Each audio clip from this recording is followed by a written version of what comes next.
গ্রামে থাকার একটা সুবিধা কী বলুন তো, আমরা গ্রামের মানুষরা টাটকা সবজি টাটকা শাক এগুলো পেয়েই থাকি।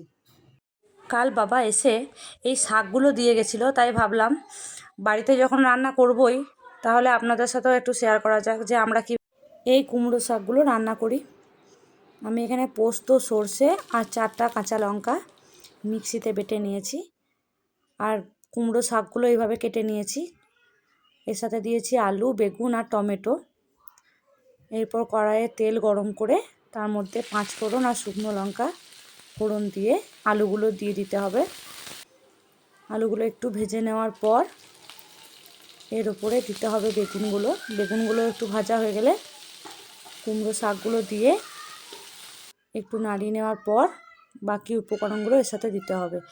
সেরকম কিছুই লাগে না, খুব কম উপকরণ দিয়ে এটা রান্নাটা হয়ে যায়, অথচ খেতেও ভীষণই টেস্টি হয়।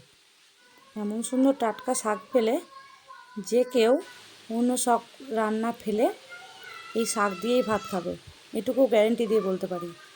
এরপর দিয়ে দিচ্ছি হলুদ, জিরে গুঁড়ো, ধনে গুঁড়ো, পরিমাণ মতো নুন আর একটু চিনি দিলে স্বাদটা একটু বাড়বে।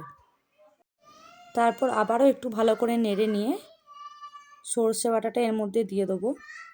সর্ষে, পোস্ত আর কাঁচা লঙ্কা যেটা আমি বেটে রেখেছিলাম এর মধ্যে দিয়ে একটু নেড়ে নিতে হবে।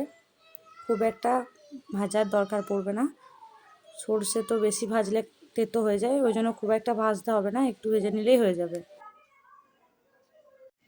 এরপর সামান্য পরিমাণ জল দিয়ে একটু সেদ্ধ করে নিলেই হয়ে যাবে।